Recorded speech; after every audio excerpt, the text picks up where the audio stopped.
Hey guys, how's it going? It's James again with the Football Apex podcast. I'm here with Elliot, Hey, how's it going?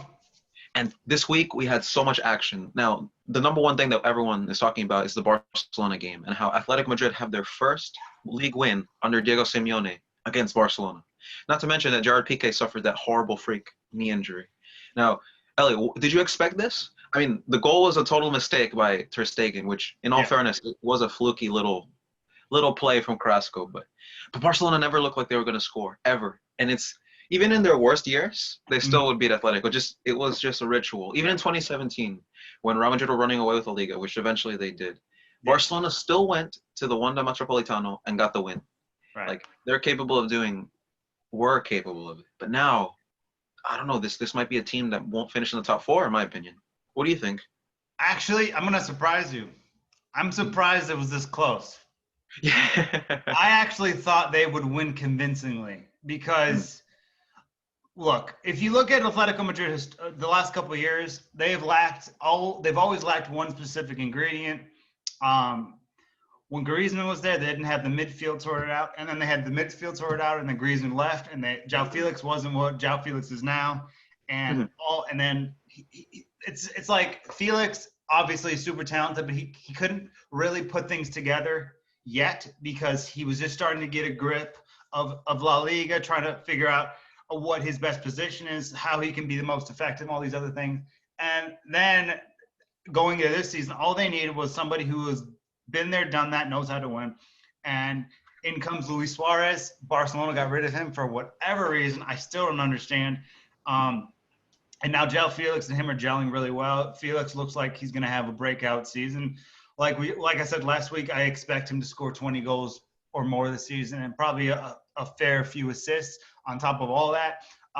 So I think, but the thing is, I think this match it says more about Barcelona than Atletico. They're a disaster. I'm not sure they would finish in a high position in any other league either, because I like La Liga, but it's not where it was a few years ago. If they tried to play in Italy or England or even Germany, I think they would struggle to finish in the top 8. And this is a team that Messi just doesn't look the same. And I'm sorry we have to have this conversation because I want him to be the best player in the world as long as he's breathing. Um, but You I already mean, know that I also feel that way. yeah, we're about 3 months away from Neymar being the best player in the world. Now, before people jump on this, I'm not suggesting that Ronaldo at this point is better than Messi. I think they're now equal. So for the last, I don't know, the last couple of years when they both were kind of declining, Messi always had the upper hand. Ronaldo in the last 3 years has never been since he's been at Juventus. There's not an argument that had you know that Messi is not as good as him, right? So that Right. that was just it is not something that existed. So now it's they're like at a level place. We'll talk about Ronaldo this week because I thought he was. It might be the best, and people think I'm crazy for this. I think it's his best game at Juventus. Like of all the games he's played, this last weekend was the best I've ever seen him at that place. And when you're watching him and you feel that like little warmth when you see a player that is really kind of who's doing these amazing things. And every time I watch Ronaldo recently, I've not felt that, and this was the first time I felt like, wow, great performance. But what I'm saying here is Barcelona really is collapsing. Messi isn't what he once was. He'll still end up having a productive season. He'll still be a top 5 player. It'll be a long time before any of these guys are not at least in the top 5 to 10 players in the world. But Neymar is right there waiting to take the crown. And I think and again, this is more open for debate of who would take the crown. I personally think it'd still be Neymar. If you want to say Robert Lewandowski, fine. If you want to say KDB, that's fine. But this team is just a disaster. They've made a horrible appointment. They have no identity. They've gotten rid of players that would have helped them. I don't know what they're doing. I don't know the identity of this team. And it just seems like this is going to be one of those years where, you've seen like a team like AC Milan and Inter in the glory years out of nowhere finish 8th, or a Liverpool team that should have been challenging many years ago who finished 9th. It's going to be one of those seasons where they finish nowhere near Europe. And to be honest, there are teams in Italy who will probably struggle for Europe. That, like, I mean, this is going Could to be beat this sound Barca. crazy. Could Hellas Verona beat Barcelona? I think they could. And it's not Hellas Verona, and the reason I bring them up is not they're not a particularly offensively fueled team, but they're disciplined, they defend well, and in a game against Barcelona, and we'll never get to see this, a team like that could frustrate them based on the I setting. agree. Because like Malaga could beat Barcelona. Even, you know something? Barcelona's undefeated streak of 2015 when they won the treble was ended by Malaga 1-0 at the Nou Camp. And these little teams that have discipline and structure, like an Atalanta, RB Leipzig, I guess you could argue they're a little bigger than a little team. But a team you don't expect on paper to beat Barca actually beat them. Like Augsburg. Augsburg might be better because they beat Dortmund, for example. Yeah. And Hoffenheim, I'm convinced they could beat Barcelona. Even a Southampton, who knows? On a good day, I guess. I mean, honestly, you could go through the top 10 in Italy, and I think that could beat Barcelona at this point. At this point, and I'm not trying to say that they're awful, but they're playing like they are. You know what I mean? Because there's obviously talented players in this team. I really like Pedri. He's a beast. And then Messi's still Messi, and then you have Griezmann's just based on quality is amazing. He's just not playing like he's amazing. That's what frustrates me. Because Griezmann, look, I have no reason to like Griezmann. He's an Atletico Barcelona player, right? Yeah. Who's destroyed Madrid on many occasions. But I always had this affinity and like for him. It's just he's frustrating now because it's like he's wearing makeup at Barcelona, and then the true him is at France, where you see him actually enjoy football. Whereas at Barcelona, it feels like he's just trapped there. And when they do play him in his natural position, he doesn't do anything there. It's a lie. What he's saying about the French national team coach is not true. And also, Barcelona can't play a system for Griezmann if Messi is on the way out. Let's step back a little bit here. When he signed, to me it felt weird. It just doesn't seem like a guy who would play for Barcelona. Feel free to respond. When they put him at left wing initially, it definitely surprised me. But I thought he would play with Suarez up front with Messi behind them as a center attacking mid, and they would switch to a diamond. They didn't. Barcelona were so stubborn, and they kept the 4-3-3 because it was what Messi was thriving off. Mm-hmm. And they suffered as a result of it. But even more so, they had just blown that Liverpool lead. They lost at Anfield 4-0. So they needed to revamp things, and they didn't do it. Yeah, and it wasn't about having better players, because I don't think the quality of the player was the problem. It was players with discipline. Look, I don't care who you are. In the Champions League, there's what, 62 teams, right? Ooh, something 64, I believe, if we do the math. 64, okay. I think 63 teams would not have let that corner happen that way. Because you have to be I don't even know how to explain this. I just can't believe it happens. When you say corner taken quickly, a picture just goes in your head of Trent Alexander-Arnold walking away from the ball, coming back and just kicking it inside. And the Barcelona players aren't doing anything. They're just sitting there. And they allow that to happen. And I don't know what point in the game that was, but it was a really important point. It might have been the last goal, but I'm not totally sure. It was. It was the 74th minute, I believe.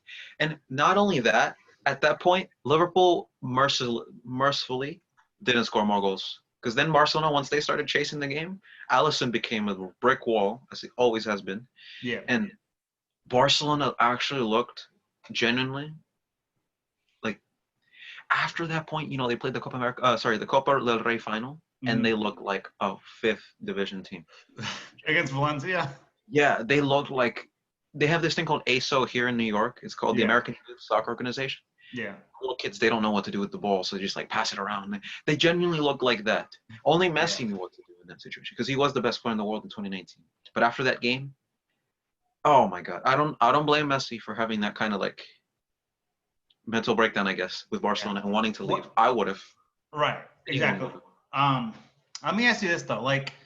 We've obviously seen some great teams sort of reached the summit and then collapsed. We've seen it with the Inter Milan. We've seen it with AC Milan most recently. I think we're going to start to see it with some other teams in England and in Spain and Italy and others. But do you feel like they're on the verge of they're like a Messi leaving away from becoming AC Milan? An AC Milan team that finishes 9th. A Yep. team that I are absolutely think. celebrating getting into the Champions League or getting into the Europa League. You know what's crazy? Barcelona, man, like they used to make the Champions League semifinals like we breathe air. You Yeah. know, just put as soon as you write that name in the Champions League, they're in the semifinal. It Yeah. just was a matter of time. And every time you doubted them, they still did it. PSG 2013, Atletico Yeah. Madrid 2014 was the first time that I saw a real Barcelona not make the semifinals. The next year they win the treble, and at that point I was like, okay. When they had that three-headed trident, Mhm. I thought that was there to stay. The next year, Atletico did it again to them. And then in 2017, wow, they fell apart fast. You know Yeah. that? Like they went from dynasty to total Nothing. disaster. Yeah. And that sounds a little cliche, but it's true. And it's no one's fault except their own. The Neymar thing, whoever signed that contract must never touch any legal documents ever again. You know, not even a McDonald's application. Like you cannot write 222 million. You know, in my head, Arsene Wenger said, "We'll see the first 200 million pound player in the next 10 years." They should have. It, They should it have took 11 months. They should have had his release clause of like 700 million or something. Yeah, just like Because Cristiano. 200 million is payable. 700 is not really. You know Yeah, what I mean? Because a lot of these, I remember when Ronaldo was at Real Madrid, his release clause was like $1 it's billion. 1 billion. So you have to at least think logically. Somebody's gonna fork out 200 million, and I think that was started to collapse. It wasn't quite because um, you saw the cracks in the armor against PSG, and you can say whatever you want. They were great in that second game, and they deserve to go through based on the performance.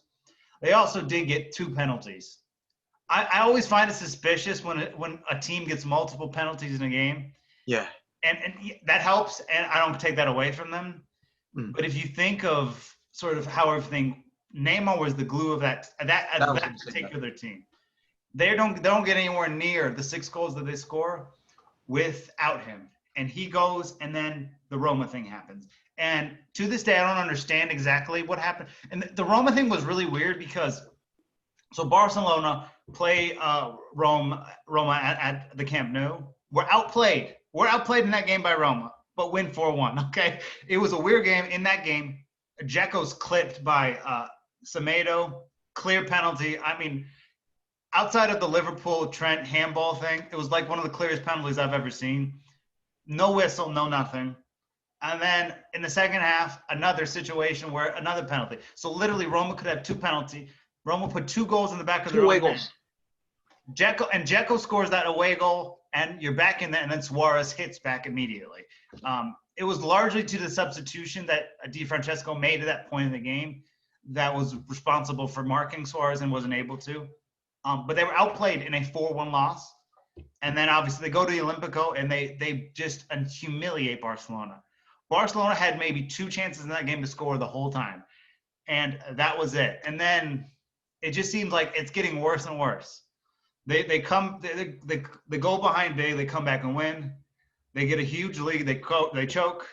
They get even a bigger league and they choke again to Liverpool and Rome, and then they collapse. And it's sad because the late Johan Cruyff was so influential in the Barcelona thing. If he saw the manner in which this Disgusting. this club was being run, he would roll out around in his grave. I mean, I've heard that expression before. I really think.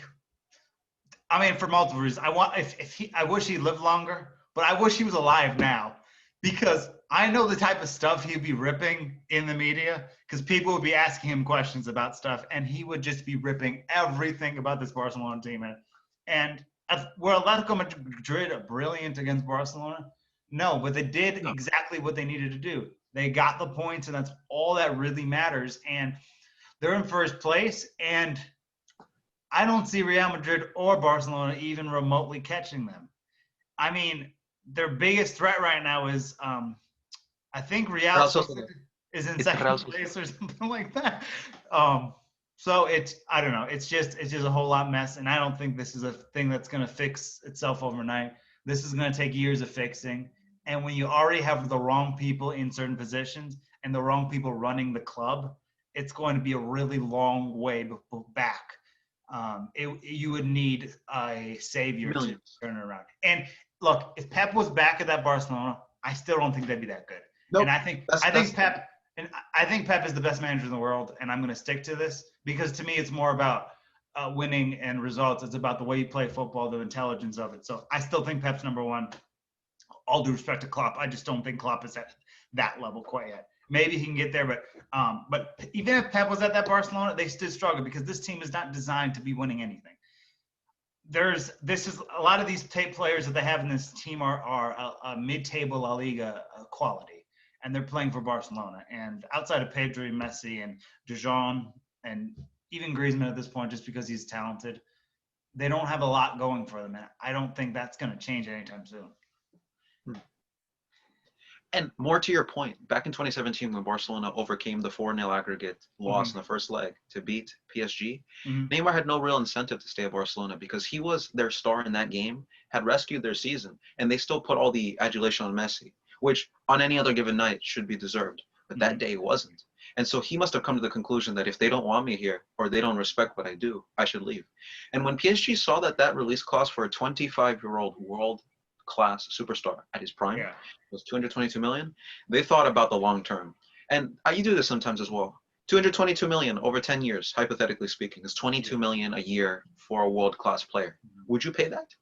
Yeah, I mean, Ronaldo isn't in his prime anymore, and he's getting 31. Exactly. And he's 25, and he's going to get less than that. So it's just like Neymar, at that point, probably no lower than 5 in the world.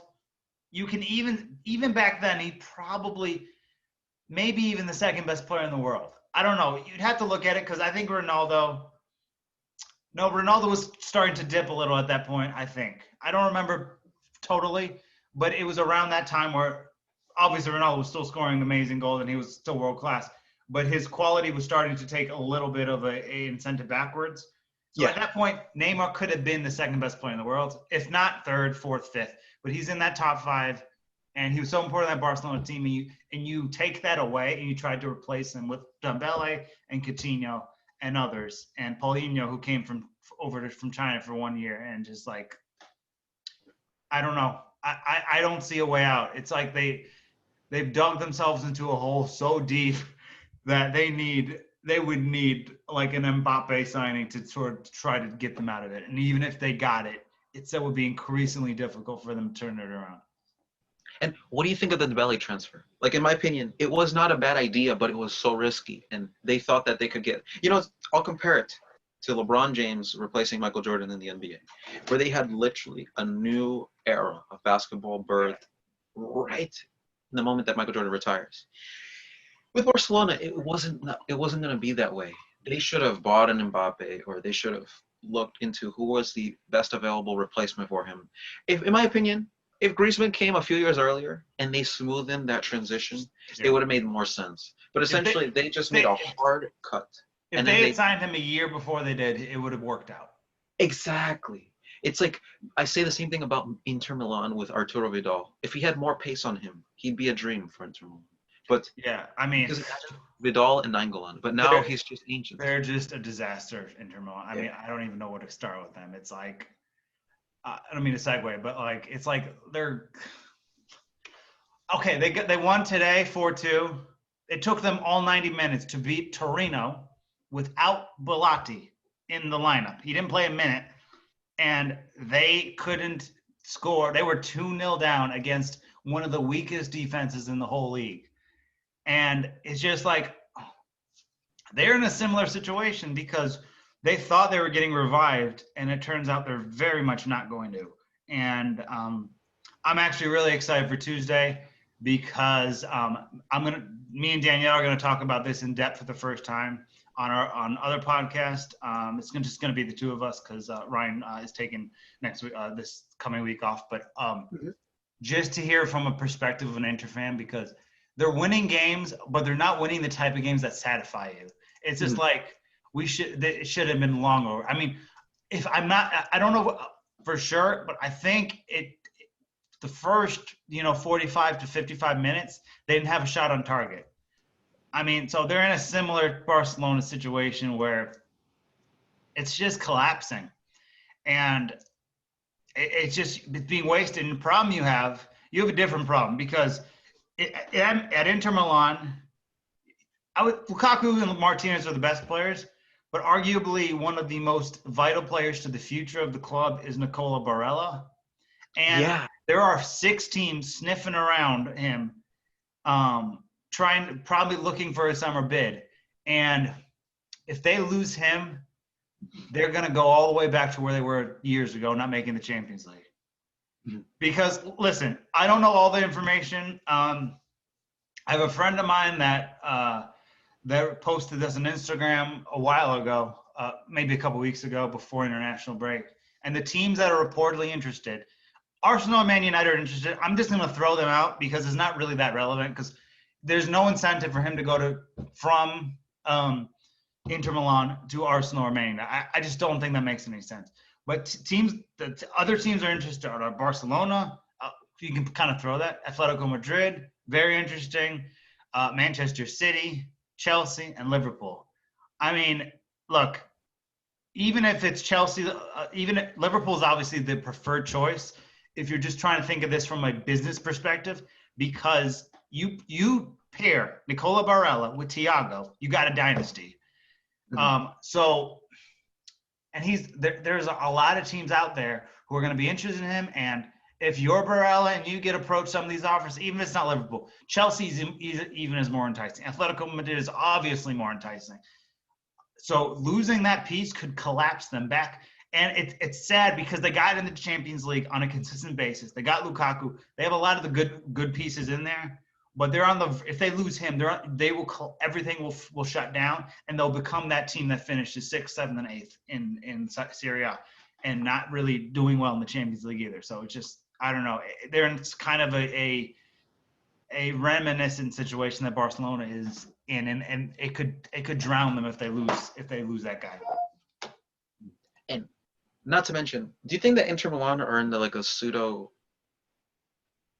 recovery phase? What I mean by that is they might think they're doing well because they got Lukaku, Martinez, and Barella, but in reality they're actually worse than they should be. Yeah, I mean, I don't know. This is the thing that always sort of I always question if Icardi was still there, and of course the drama is there with who represents him, but if Icardi is still there, I don't think they lose the Europa League final. I don't think they go out and miss out on the league as frequently as they do. Obviously, he was a problem for other reasons, but when he was in form and he was being embraced by the team, they wouldn't do this. And Lukaku's better, but at the same time, I thought that Conte should have at least experimented with Lukaku and Lukaku and Icardi together with 2 strikers up front, and then you can put Martinez on a wing. He moves like a winger. He's athletic. He could have done that role, and I think that might have been able to solve their problems. But again, like you said, they're going backwards, and I don't know how recoverable this is. If they don't make the top 3, which I think there's a very good chance they will not. It's going to be interesting because I don't even think a change of coach is going to fix their problems. Even if they got Allegri or somebody like that, it's going to take so much more than that. So Barcelona and Inter are kind of in a similar situation. I would say Barcelona is worse off because Inter doesn't have the same expectations that a Barcelona does, but they're just going in a territory that they're going to see AC Milan become a important team, a dynamic team in Italy, while they continue to take steps backwards. What essentially they did, they took 1 step forward and 2 steps backwards instead of the other way around. Not to mention, I was just thinking about this.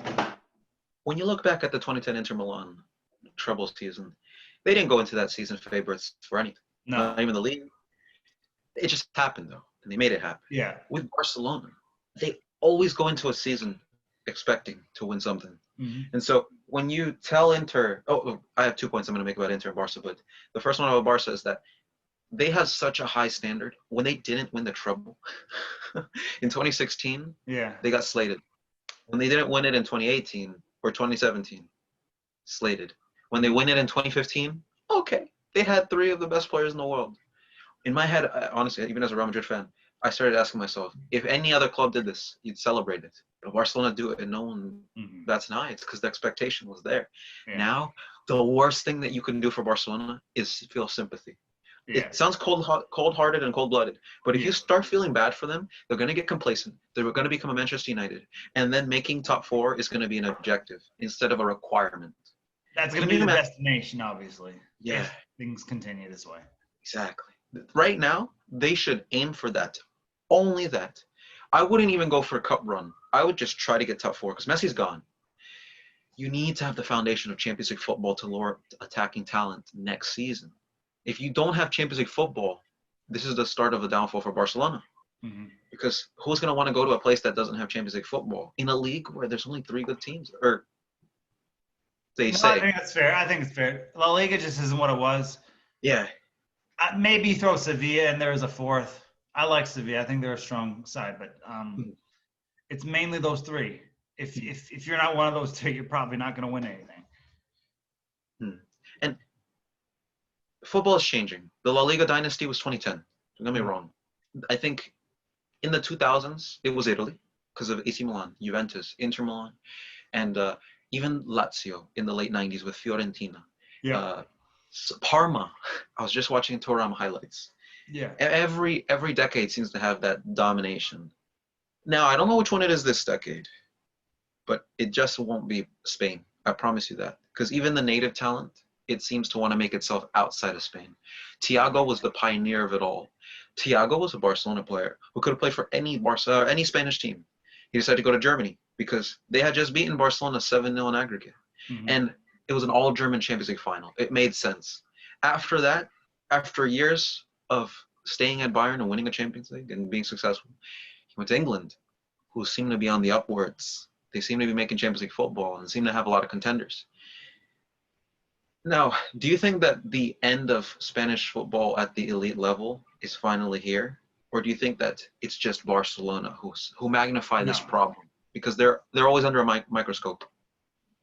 Look, if Suarez can play 4 more years and João Felix continues to rise, I won't say Juventus because I think that's a little far-fetched, but like a Lyon. Remember in French football when Lyon won all those titles in a row?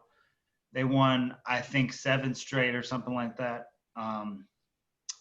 They never won before that, but all of a sudden they started winning a bunch. And I'm not saying that Atletico Madrid's going to rip off 7 in a row. I mean, that'd be great, but I just don't see that happening. But I think Atletico Madrid will strengthen again. I think they'll win. If they win this year, they'll win another 2 or 3 afterwards. I think, and I love Spanish football at its peak, but it's not there anymore. We have to acknowledge that, and it's one of those things where if you say something ill will against one of these leagues based on what you see, you become like a hater. I've become the Ronaldo hater guy just because I've criticized the things I see. When I see something, I'm evaluating what I see. I don't have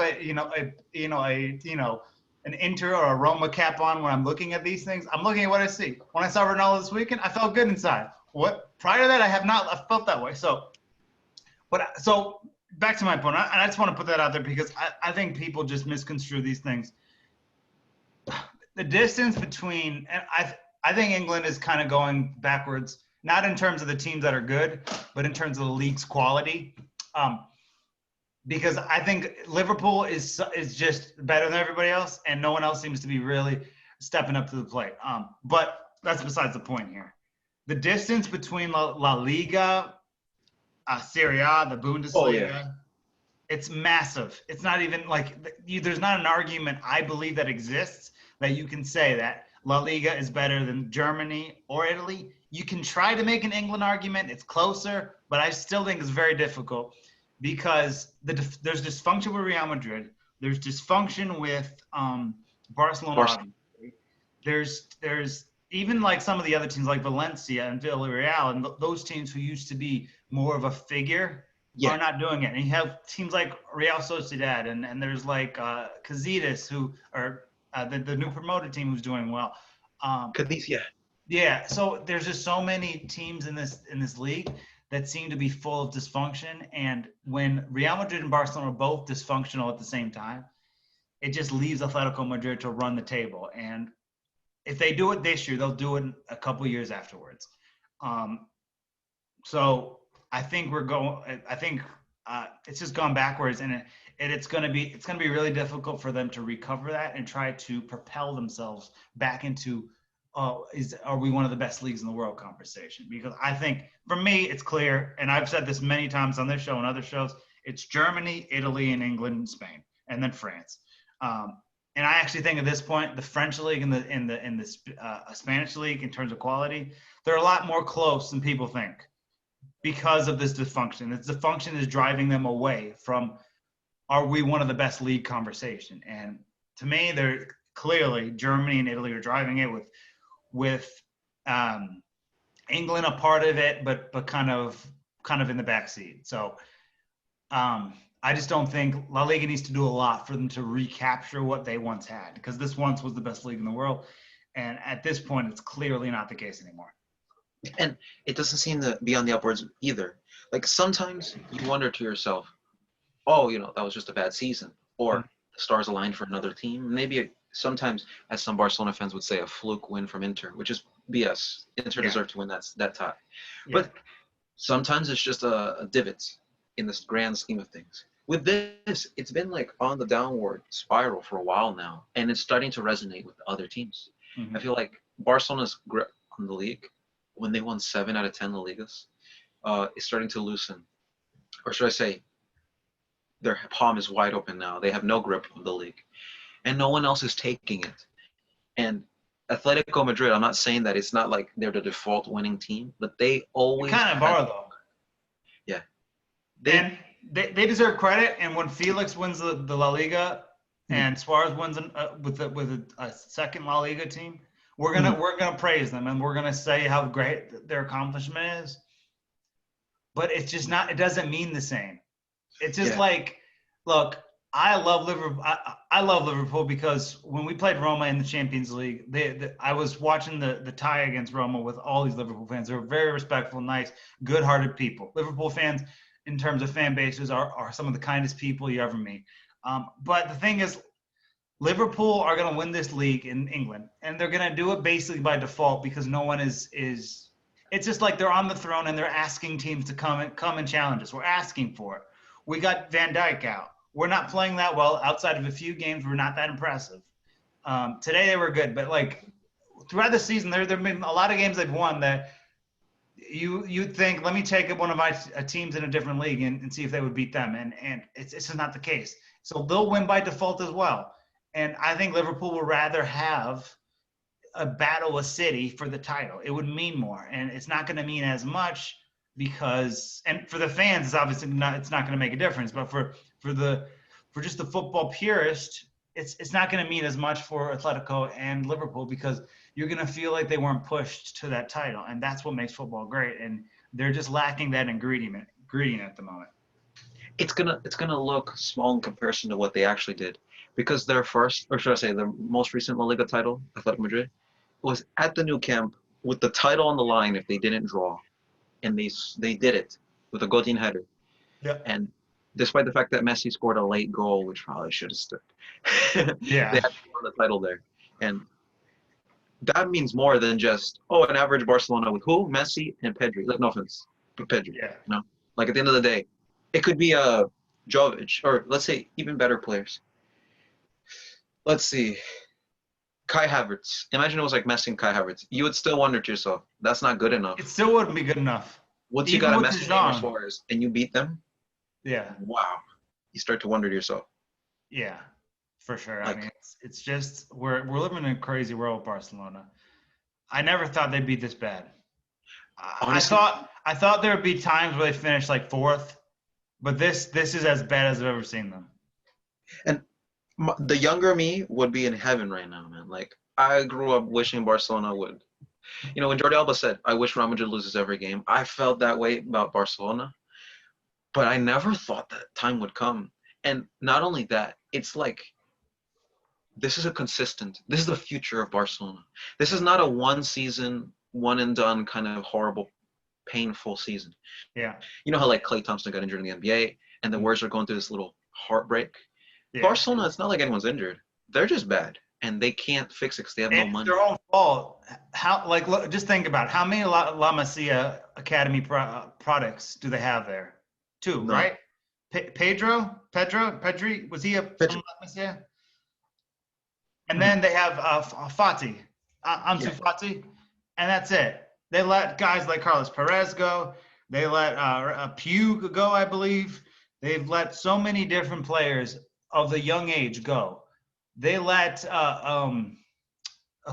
Kubo from Real Madrid leave out also and go to Real Madrid. I mean, they're not like the Barcelona rule is developing young and making these young little kids into giants. And they haven't done that. They've gone away from what makes Barcelona Barcelona, and they've become Real Madrid or even like a PSG who are just buying the big name for the sake of it.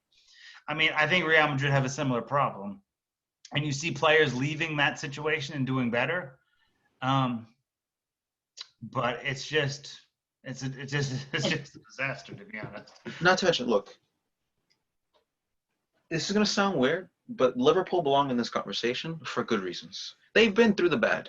They had Balotelli, Borini, and Ricky Lambert at one time as their best attacking trio.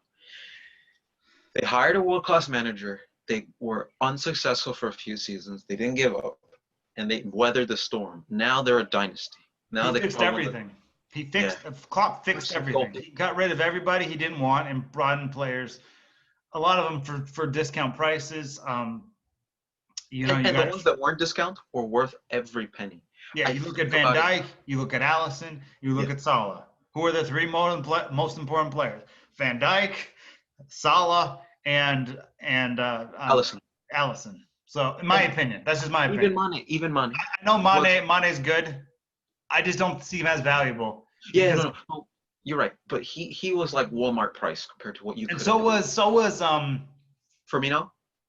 Firmino was like 35, and he was bossing in the Bundesliga. He comes to Liverpool, becomes a different player. People mock this phrase up, but the defensive striker.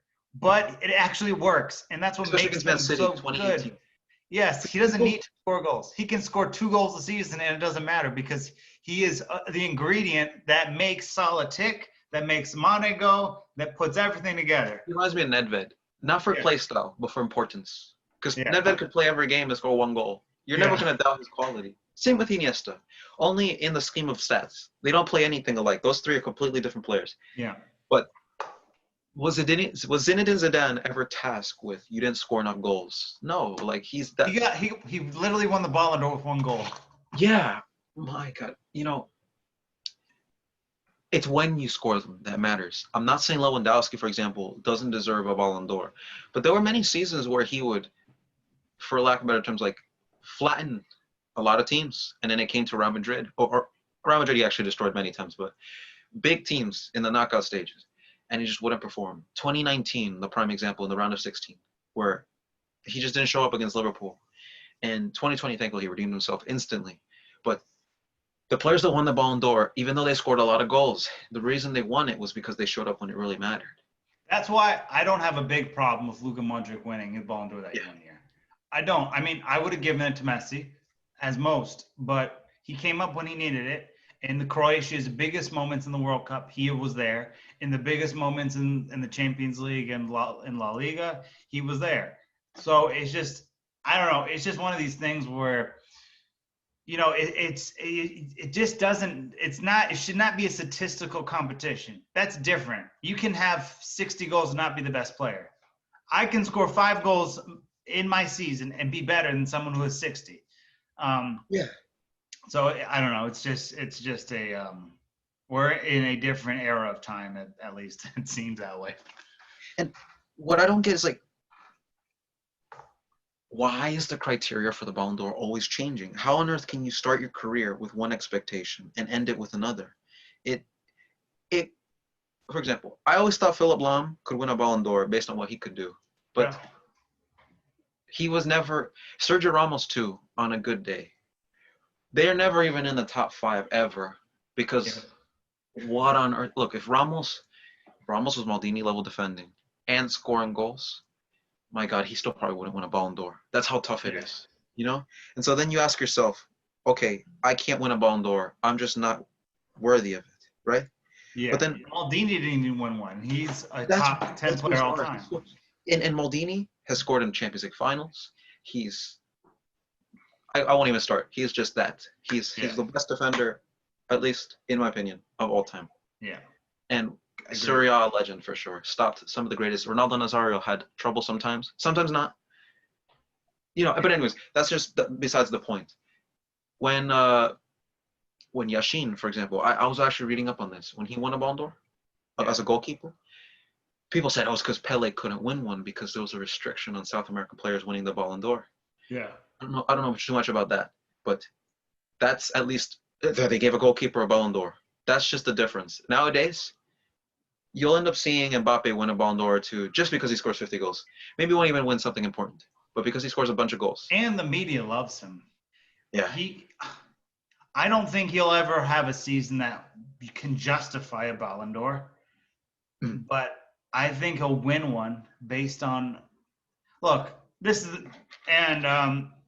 Jax, someone we're gonna have on the show soon. He posted something on Twitter today where he was asking who's the one player that will never become a scapegoat, and my answer was Mbappe. Mbappe can miss 5 big chances in the Champions League, and they'll find some way, somehow, to blame the whole thing on Neymar, because that's the nature of who the media likes. No one likes Neymar, but I mean, they're not even in the same stratosphere in terms of quality. When Messi is no longer the best player in the world, Mbappe will not even be in the conversation of the person to overtake that. Eventually, sure. At this point, absolutely not.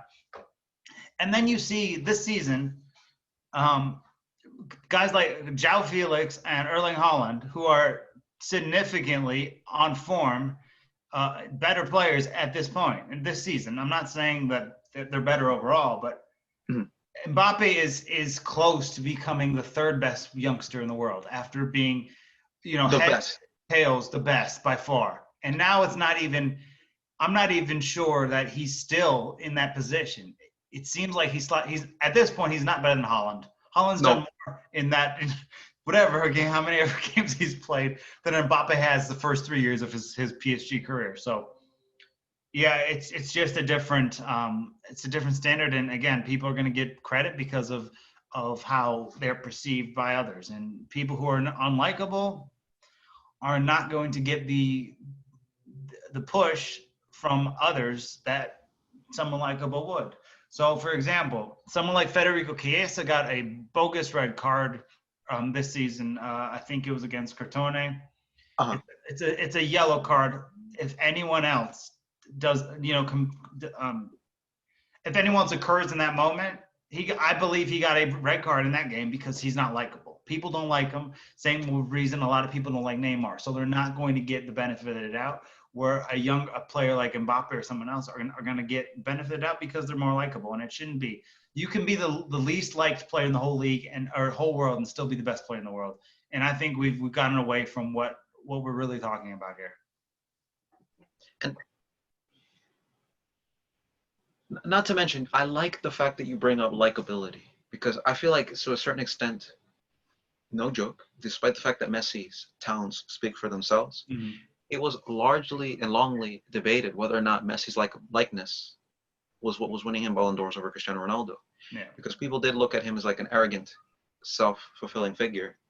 Do you think there's any truth to that substance? Or do you think that each of the Ballon d'Or decisions were down to just pure footballing talent and ability? Well, Ronaldo and Messi both got one that they shouldn't have. I think that's fair to say. Yeah. I'm sorry. Iniesta should have got one. The year that Messi, it was Iniesta, Xavi. You can make an argument that Iniesta should have got that. In Ronaldo's case, it was. I'm trying to think. There was a year that he shouldn't have got one. That did probably the last one he got. He probably shouldn't have had. That was Suarez, obviously. The 59 goal season where it was either Messi or Ronaldo, but all I know is both of them have taken one from somebody else. Yeah. Suarez was robbed of one. I think Iniesta was robbed of one. If you go down the list of the Ballon d'Ors that someone else could have won, there's a lot. And yes, does Messi some? I mean, you could argue because Messi's more likable than Ronaldo is in many aspects. And I think people respect Messi more because of his personality. Where Ronaldo, but again, Ronaldo is Ronaldo who Ronaldo is. And he doesn't necessarily have to act in certain ways. And maybe that costs him Ballon d'Ors in the past. So it's all reflective in terms of they're both gotten favors because of who they are. And people are not a big fan of Ronaldo because there's just an arrogance about him, and he deserves to be arrogant about him because he knows he's that good and he is that good. Mm-hmm. But there's a certain arrogance. This is the thing. Don't tell me, show me. Show me that you're the best. You don't have to continue to tell me that you're the best player in the world. Show me that you're the best player in the world. And I think maybe that plays into the favor of why Messi got one over. I think most of the Ballon d'Ors that he got deserved, and I think most of the ones Ronaldo got deserved. But you can certainly make that argument because Messi never speaks. He doesn't talk. Yeah. He doesn't talk about him being the best thing that's ever happened. Ronaldo often in the past has done that, and he's that good, so he's allowed to do that. But I think the way he kind of does things sometimes turns people off, and maybe I think in the end, the Messi and Ronaldo both have the amount of Ballon d'Ors they should have. Yeah, I certainly detract some of them, or years where they should have won it, and there are years where other people, won it that they could have taken it. So it is what it is, but it's just the reality of how football is perceived nowadays. And I honestly don't even know what to expect anymore. Like, for example, with Robert Lewandowski, when he scored those 5 goals in 2015, I don't know, thinking about the big body of work and the fact that they had been to a Champions League semifinal, won the league, he had performed. I think he was probably top 5 in the world that season, but he didn't place in the top 10 for the Ballon d'Or ranking. What do you think of that? And you could disagree. Top 5 in the world that season? 2015. I don't know. I think it's a conversation. He's certainly in the top 8. I don't know if I'd go top 5. I have to go back and look at the tape. Well, Eden Hazard, I agree with you. Top 5 is pushing it because you did have Messi, Ronaldo, Suarez, Neymar. Then you had Eden Hazard, who was just ruling the Premier League. And who can forget Manuel Neuer as a goalkeeper that season was still amazing. Robin, all these great players. But come on, man. Like, and Lewandowski. Yeah, and obviously stuff like that, Lewandowski definitely should have, at least once, should have been in the top 5. And the reason he's being denied it in the past is he didn't win the Champions League. The year he wins the Champions League, they're not doing it. You can discard the Ballon d'Or. Ridiculous. That must be like you're trying to buy a guitar. This happened to me once. You're trying to buy a guitar, you don't have enough money. You finally have enough money, the guitar is sold out. Come on, man. Like, or it's like you're in the transfer business or on FIFA or something like that. You do manager mode and you have someone in your short list, and you just don't want to be tempted to spend the money, and then you finally kind of have a team that particular player fits in the game, and you're like, all right, I'm ready. Done. And someone died. And look, I was just thinking about this with the Golden Boy. I've already forgotten who was the top 3 last year. Yeah. So Lewandowski, if he doesn't win a Ballon d'Or, you'll never remember this amazing season the way you would a Messi 2012 with that Ballon d'Or in his hands. You remember it. And do you even remember Cristiano Ronaldo 2012? Not really. You remember 2014, 16, 17, 18, even though he didn't win the Ballon d'Or that year. But you don't remember 2012. Yeah, I mean, we remember 2012, but we do, but like little kids. The average fan is not going to remember that, or a young fan is not going to remember that because they didn't win the Ballon d'Or that year, so it's irrelevant. You know what I mean? Yeah. People don't talk about Schneider. I stand by what I said. I don't think Schneider should have won it.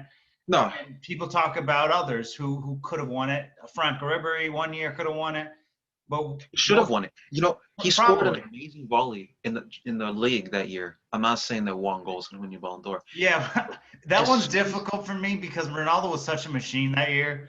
It was hard. Like any other year, he probably should have won it. But Ronaldo had not in the whole year, but in that particular season, he had 66 goals or something like that. So it's hard. It's difficult. what bothers me about that year is that Barca fans murdered Ronaldo because he won the Ballon d'Or over Ribery. But what they don't know is that Messi was second, Yeah, which means that if Ronaldo was as culpable, then Messi was too. yeah, Ribery was never in the running. That must hurt, and that's unfair. It should have been Ribery, Ronaldo, Messi.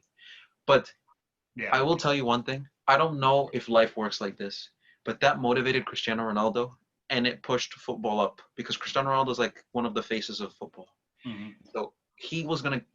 I mean, I wouldn't say Cristiano Ronaldo's built to give up, but at that point, he would have thought to himself, "What on earth do I do to win a Ballon d'Or now?" yeah. Messi has won four in a row. Now Ribery has just won one, and he knows he's better than Ribery. It was a defining moment in his career. Yeah, he cried on stage with Pele. I mean, he was down 4-1. Yeah. He had the first one. Messi won 4 straight, and those 4 years in a row.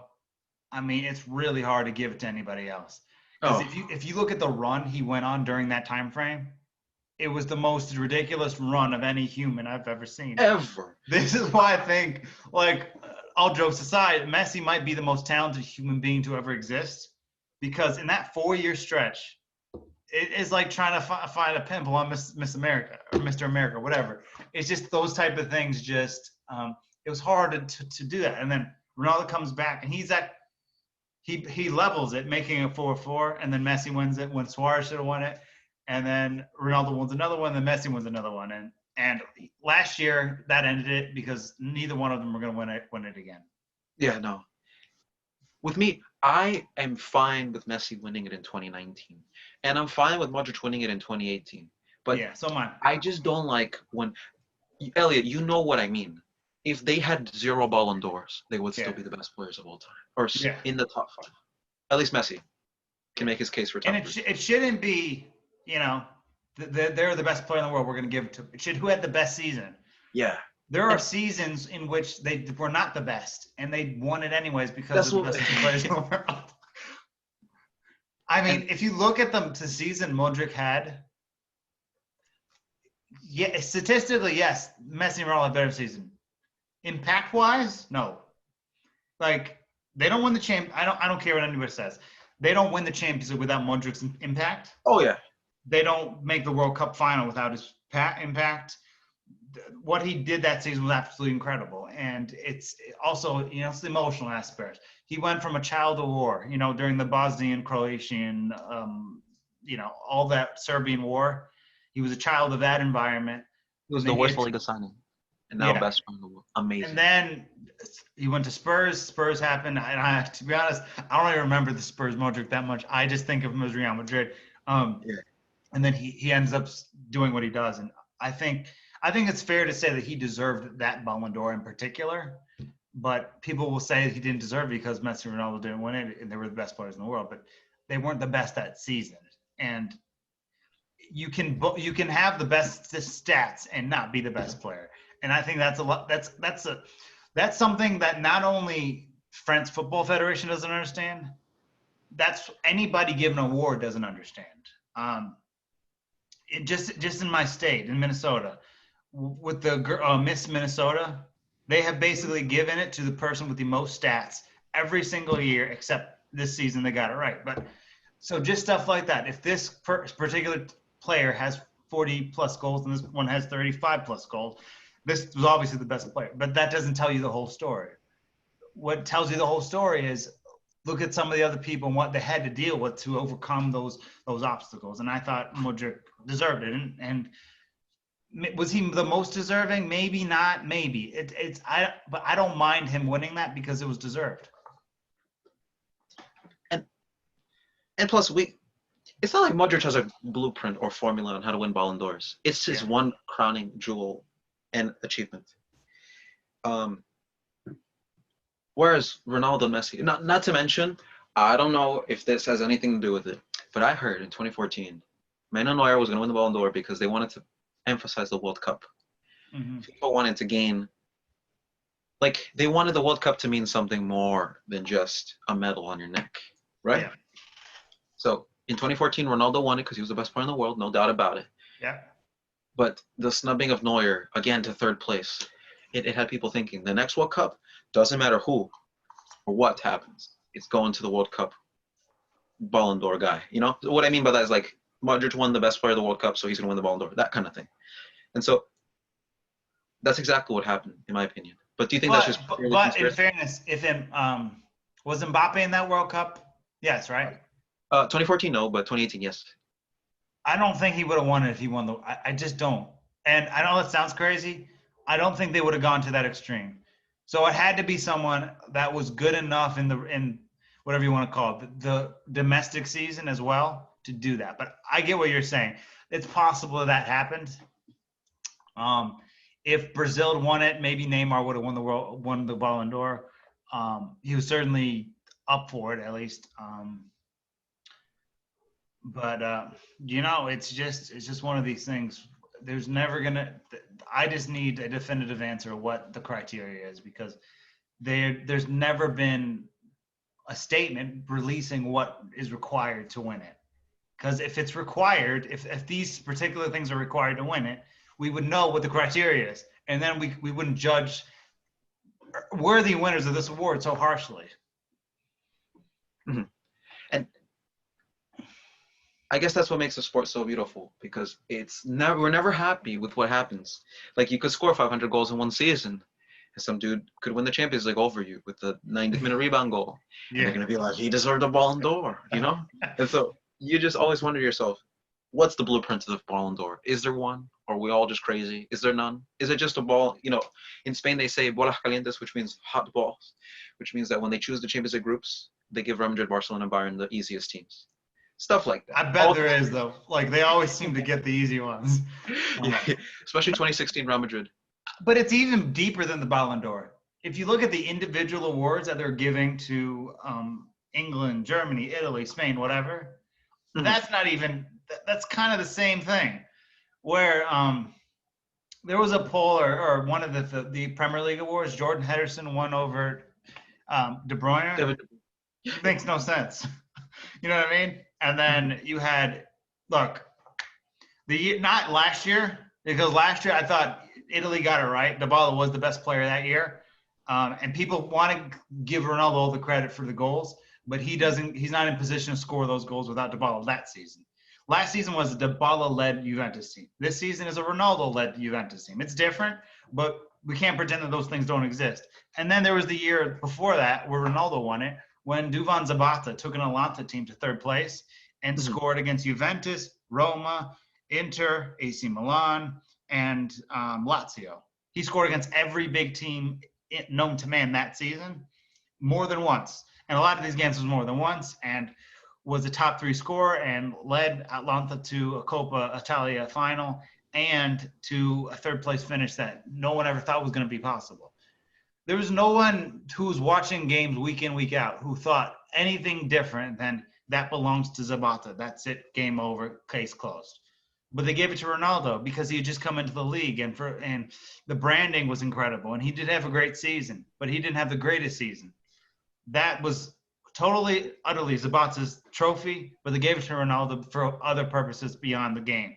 And not to mention, face-to-face, Zapata wrecked Ronaldo 3-0 in the Coppa Italia. Yeah, and you could argue Dries Mertens had a better stat. I mean, you can say whatever. I think he had a better statistical argument as well for Mertens because Mertens had 15 goals, 11 assists, while Ronaldo had 25 and like 4 assists or something. So even like stuff like that. And it's not just Ronaldo; it's others who have won it when they shouldn't have. So it's just it goes for every single individual award. There's always some biased or criteria that nobody knows about that they're basing this off of. And eventually there's going to be stuff that, they get it right and there's going to be stuff they don't get it right. But it's just all we want is some consistency of what we're looking for. Because if I know what I'm evaluating and you know what you're evaluating if there was a written rule, you know how some sports have unwritten rules and written rules? No one talks about, you just know them. We don't have that. I wish that FIFA would just release something for this is what we'd like to see from a Ballon d'Or, winner. These are some of the qualifications that need to be included in order to win it. And then you can put a caveat. If a Champions League is won, we will give it to option B over option A if option A does not live up to expectations in the Champions League. So then we have some context of what we are looking for, because we don't have a clue, and the only people who have a clue are the people who aren't saying anything. And I just like one of those people to come out and say what the criteria is, because then we can anger react or happy react accordingly based on what we know. And would it be the biggest teaser? Because look, some people argue this is one of the best eras of football ever. I mean, who could blame them with the Messi Ronaldo hype? But what if there's criteria after the Messi Ronaldo rivalry? Like, what if we get what we wanted, but late? Like, for example, João Felix, Holland, Mbappe. They've not won Ballon d'Ors, so this is going to apply directly to them. What if, you know what I'm trying to say? Yeah. The evaluation of these players will be different to Messi and Ronaldo, because at the end of the day, I don't think any of them will win 5 Ballon d'Ors, not because they are not talented enough, but because the voter fatigue is going to hit them. Yeah. People are going to learn from the past. Maybe 3. There might be one of them who can get 3, but that's max. Because if you look at all the great players before Messi and Ronaldo, that's what happened. Cruyff tapped out at 3. Van Basten tapped out at 3. Others tapped out at 3. So it's good. It'll be good that we have some context. But it's going to be good for the future generations. But it's too late. And don't get me wrong. Goal line technology. Here's another point. Frank Lampard scores that goal in the World Cup. Clear goal against Germany. The ball's literally sitting in front. It's a goal. It's 100% a goal. That match is 2-2. It may change the complexion of that game. They changed goal line technology. That doesn't reverse itself. You can't go back in time and say, actually, Germany, we're going to put you behind in this bracket because of that goal. This changed this and this changed that. And they don't lose in that game. But again, if they change it, it will be great for the future, but it doesn't change the past and the frustration through it. And would they have won 4 each with new criteria? Yeah. Probably. But Messi probably wouldn't have 6, and Ronaldo wouldn't have 5. No. That sort of thing. There are years you can give it to somebody else. Michael Jordan is the greatest basketball player of all time, at least arguably. During that era, they gave it to other people. They could have given it to him 8 years in a row, 10 years in a row. Barkley got one. There's others who got one. That's the only one I can think of right now. That season, he deserved it over Michael Jordan. And there were years where Suarez deserved it over Messi, and there were years where Neymar and others deserved it over Ronaldo. Everything changed. The dynamic of everything changed after Kaká got his. It became a competition between 2 men. And I just wish we could have had that context. But again, the context will come, and eventually we're going to have what we're asking for. But it'll probably be after these guys are long gone. And my fear is the corruption of the future. For example, Mbappe will ask himself, what do I have to do to get 6 Ballon d'Ors? He's won a World Cup already. He's already got his resume set. He's a legend. I'm sorry, but Mbappe could retire today, and he's a legend. If Mbappe retired today, he'd be a top 70 player of all time. And the thing is, with our sport versus other sports, they make lists for like basketball and baseball and football, top 50 players of all time. And I'm not trying to trash any other sport. We have more great players than any other sport in the history of sports. Yeah. If you ever try to make a list of a top 50, a top 20, after 10 it becomes impossible, because then you get to that and you can go with, I don't know how the Beckenbauers, the Totis, the Van Bastens. You start to say things like Figo. And then you're like, oh, and then what about Kovac from the Golden Team? What about Mazzola from the Grande Torino? What about Gerd Müller? What about you can literally and the goalkeepers? How do you rate them? It's impossible to make a top of 100, and I actually don't think it is possible. I think we shouldn't be making any list past 20, because that's pretty much the length of you can go, because you can't definitively say you can say this guy's this player of all time, this player's the top, but it's impossible because of how many great players this game has had and it will continue to have, which makes doing these lists, it's going to become more difficult. So it's just crazy how the game is evolving. This reminds me. So there's this thing. It's called Pele Top 100. Have you ever heard of this? Yeah. The Pele.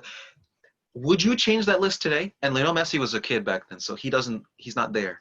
But look at the names now that you mention these legends. Javier Saviola is in Pele's top 100 players of all time. Javier Saviola. Are you kidding me? Zanetti, yes. Well, maybe, yeah. Omar Siviori. Fair enough. He's an old player from the 30s. Yeah. But then you got Diego Maradona, Passerella, Kempes, Di Stefano, of course, Batistuta, Crespo. There are so many 50? players. They have Crespo in the top 50? Yeah. Crespo's great. He's not in the top 50. But he's not. He's not in the top 50. You've got players who are good, but like Valderrama, I don't know. No, God, no, not even the top 100. You got players who are okay. Valderrama played in the MLS, dude. I believe Davor Suker won a Ballon d'Or, but still, I don't know about that. No, he never won. He got second. Oh yeah, he got second to Zidane. You're right. Yeah. He did go to Real Madrid and win a Champions League. That's what he did. Yeah, and he won the La Liga with them too. And this one's gonna break a lot of female hearts. David Beckham, top 100 all time. Here you got some legends. Top 100, maybe, not top 50 though. Germany. I think this list. I don't know. That one's hard. Yeah, Michael Ballack. I don't know. Top 50. Lothar Matthäus, top 50 all time. Yeah. Jurgen Klinsmann. No. Gerd Muller, yes. Gerd Muller. Unless you're counting the invention of diving in football as resume. What about Paul Breitner, World Cup finalist, winner, penalty scoring champion? Would you put him top 100? Probably so many good players. So many.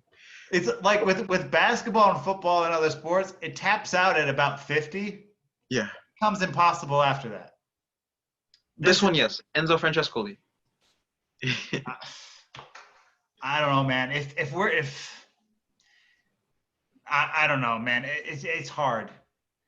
You can think back and always find players. You can make an argument that Hidegkuti is in the top 100, even though he's one of the most underrated, underappreciated, most people probably don't know who he is type of players. I don't know. I don't know. I know my top 10. I kind of know my top 15 to 20.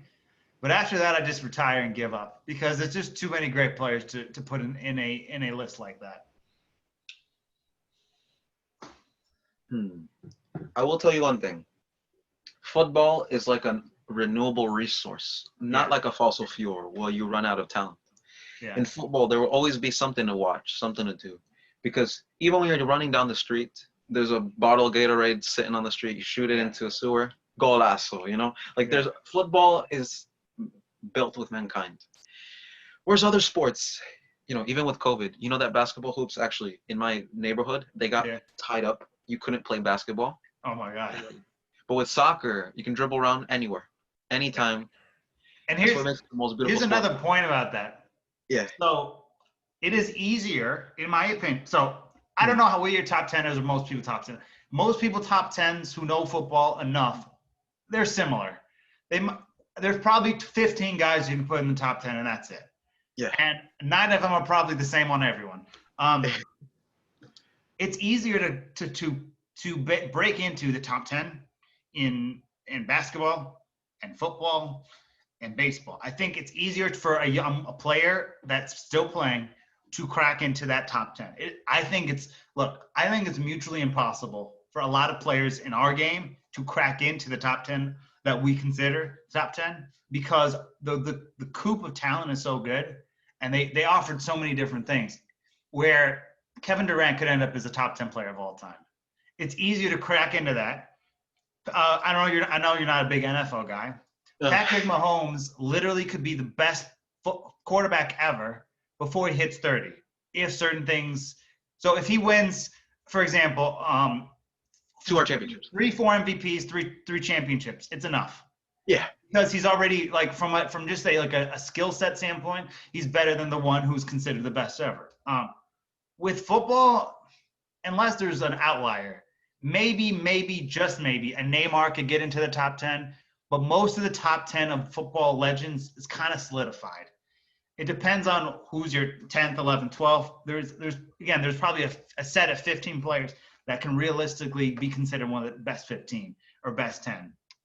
In other sports, it's easier to get into those conversations.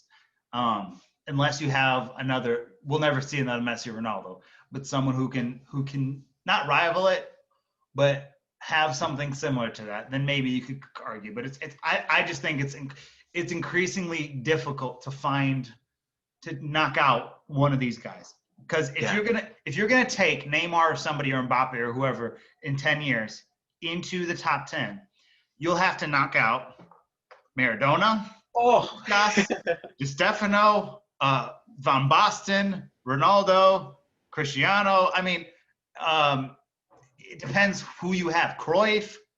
Like I'm not saying that's my list. I just named a whole bunch of all-time players that are in that conversation.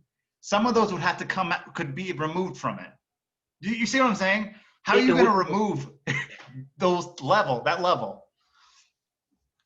And wow, you make a great point. Just think about it, because if you think of your top 10 and Zidane is others, and then you can even Maldini, Bastuta, whoever, right? If you just think of the players, and it doesn't really matter what the list is, as long as Cruyff's in your top 5, I don't have a problem with what your list is. But like, it's just like, if you think of those top 10 to 15 guys, if you're going to take a new generation player like Mbappe or some, or Neymar, I think Neymar will have more credentials to be put in that conversation by the end of his career.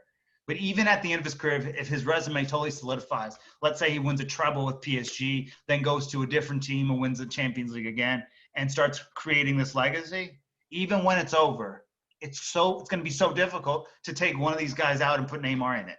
You know what I mean?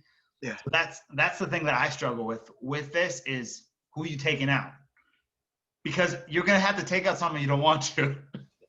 It blows my mind. It's like you'll have Pele on the bench of your all-time team. What the hell? Yeah. Not even on the bench. He'll be one of the reserves, like the Corona ones who sit in the stand. That's crazy. That's like, can you imagine Kevin Durant coming off the bench? Something like that. It's just insane. Yeah. But even that, man. It's probably just because we have more players. Because we have 21 players on a pitch. Yeah. In basketball, you have 5. In football, you have a lot, but I just don't think it's comparable. In baseball, you have a lot, but it's just not the same. But it's like the saturation of talent. It's like it's the good problem to have. You know how Didier Deschamps has a problem where he has too much talent. He has a headache for selecting players. Yeah. That's this. Can you imagine Gigi Buffon not making your top 5 goalkeepers? I mean, that'd be pretty harsh on him. But on some lists, he doesn't make top 5. I don't understand that. I think he's clearly number 1. That's just me, though. World Cup winner, Zidane era, Messi era, Ronaldo era, and when he conceded those 4 goals in the Champions League final, you can't tell me that second goal is savable. That second goal is a freak goal from Casemiro. Do you remember? Yeah. Third one is awkward because it's got spin. Fourth one, they gave up. I mean, at that point, what would that save have done? You know what I mean? Yeah. And what I hate is when people act like there's a goalkeeper that can't be. In Spanish, it's goleado, which means score 5 goals on him.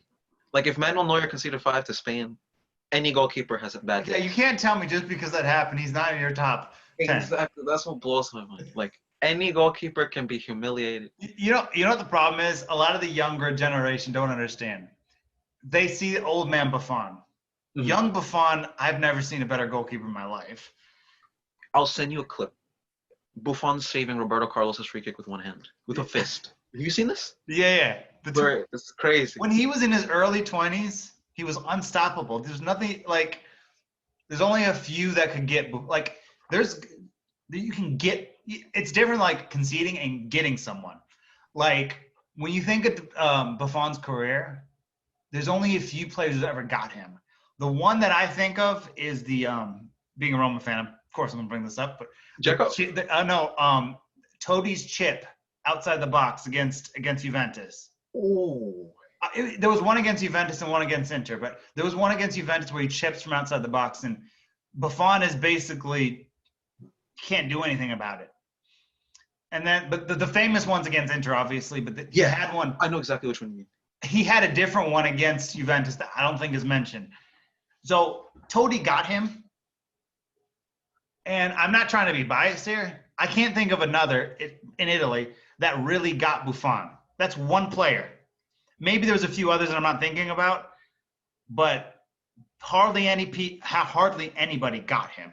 He's conceded, he conceded goals, obviously, but to get him to that extent, hardly any players have ever done it. And you can say whatever you want about him, but during that time frame of a young Buffon, mistake-free, and it would take a super genius to score on him. And it took Messi how long? Now, Messi, man, is like a ruler. You know what I mean? I always use him as a metric because he's like the highest you could of highs, right? Yeah. But when even Messi, it goes 6 games, I think, without scoring on Buffon. Mm-hmm. And when he finally scores on him, it's a group stage game, meaningless. Yeah. It essentially doesn't change anything. Yeah. And by the way, in 2017, I heard the commentator say this, but I truly believe it. If they were there for 5 hours, Messi ain't scoring. Yeah. On that year. No, I agree. They had it on lock. And the Real Madrid, the final, right? Real Madrid scored off of 2 deflections, 2 deflections, and then they sucker punched them with that 3rd goal, which changed the whole game. Mm-hmm. Juventus as a whole, they are like, how do I say this? They're like the antithesis of defending, where they got passion, aggressiveness, height, pace, intelligence, IQ. And when I say passion, I mean like Buffon doesn't yell at his defenders that much, but when you do see him doing it, they're on there. They're on top.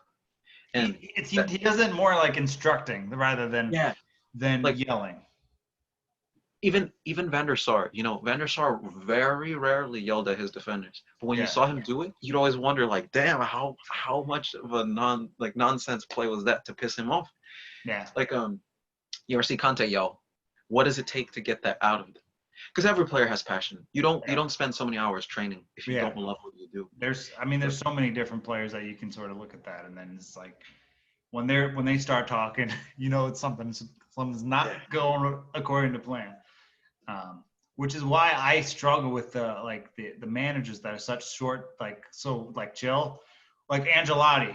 He'll score a goal, he'll concede, and his face will look exactly the same. You've got to watch the 2014 Champions League final. You're losing 1-0. Your job's gone if this game is over. Ramos equalizes. The whole stadium erupts, and Ancelotti just does this.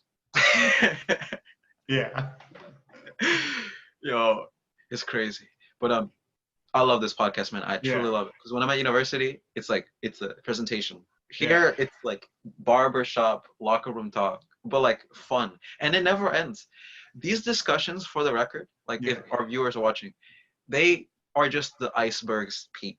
These discussions could go on for hours. Yeah, to me, honestly, this is the thing for me. Like, I want to get good views on our videos, but I just do it because I love it. Same. Even if we have a small amount, I don't care. I love doing it. I love the actual act of doing it, but I also love listening back to the stuff that we do. Same. That Ancelotti call is funny. I'm putting that in my story for sure. He's true. He's chill. Who else is chill? Portugal's manager is chill. He never gets pissed off at all. I like guys look, I'm in between like a Klopp. I don't like guys running around after they just score. Like, I think that's just too heavy for me. You got that Toni Kroos mentality.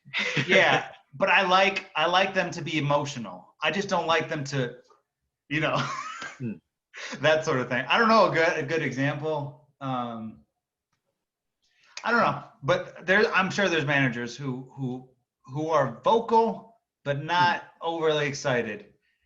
And I just think that's the best way to manage a team, especially if you're trying to win, because you don't want to be too excited. Then there's like Antonio Conte, who's like. Yeah, I was thinking of Antonio Conte, but he's not doing a good job right now, so I didn't want to bring him up. But that's the sort of the temperament of that is. I liked Capello actually. Yeah. Because he would be very calm and tempered, but when the good things would happen, he'd be emotional, and when bad things would happen, run, because the guy face changes in certain Roman games I saw back when I was a kid that I just didn't want to. I know for a fact some shit was going on in that locker room. Fabio Capello, 2010 England. Nah, now that I think about it, do you think they underperformed? Yeah, but not because of him. Nah, that's what I agree. He was a Real Madrid manager. I believe he was Juventus. The, So here it is, right? So yeah. Roma, right, won the title for the first title in 20 something years. Mhm, One of the best. I don't care how many points they got. One of the best Serie A sides of all time. In mhm. current Serie A, they would destroy most teams, right? So he does that. Almost wins the second one. Um, but that was on the fans, I think, because I talked about this in another podcast, but they celebrated after they won the title way too much, and he wanted to get back to work. They lose it by 1 point. Juventus loses less games than Roma. Roma had 1 loss that season. Juventus had 2. Roma also had 13 draws. If Roma draws 6, they win again. And he probably doesn't go to Juve after that, so he probably wins another one. At least he'd have at least 2. And then he goes to Juventus, wins the 2. Um, there is the scandal, but that didn't.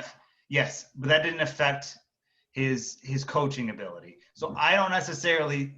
It's a little asterisky because of the situation, but still, he was still, coaching those games.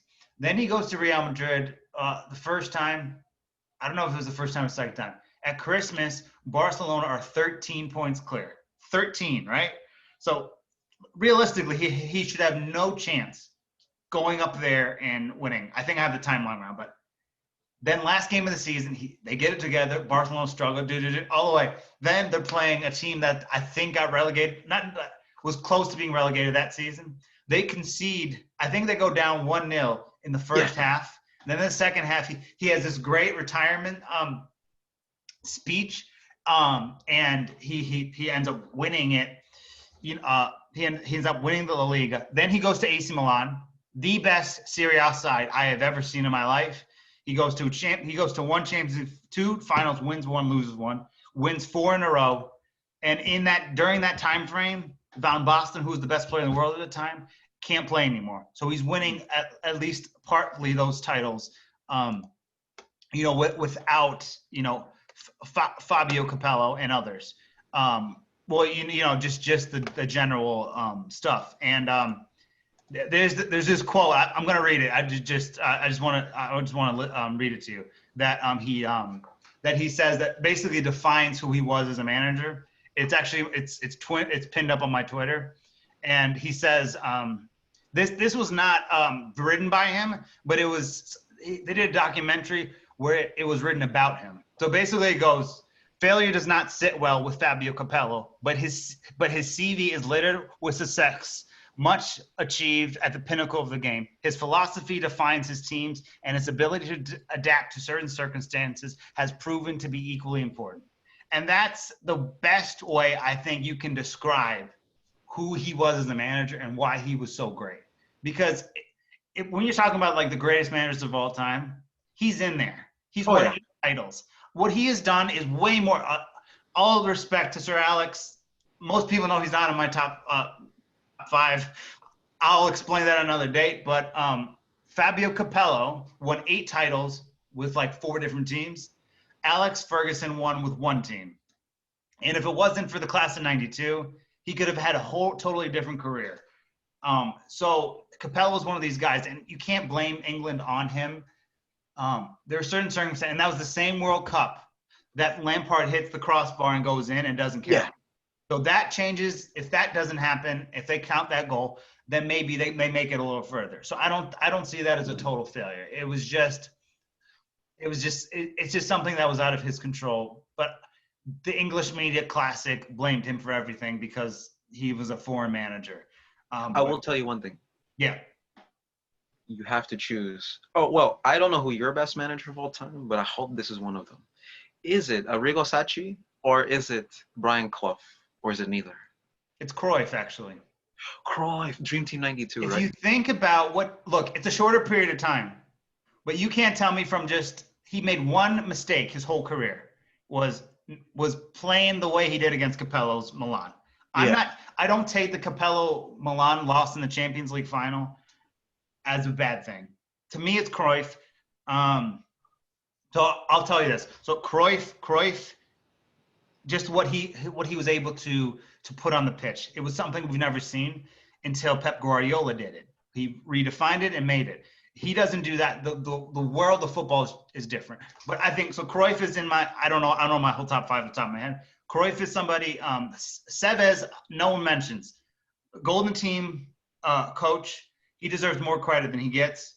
I'm gonna put that aside for a second. Cruyff's coach. What's his name? You know the one who was the coach of Total Football. You know what I'm talking about? So him. Oh, yeah. You know what I'm talking about, right? Mikels. Yeah, my dad talks about him all the time. So Mikels, and then I have Clough, and then I have Capello over Versace.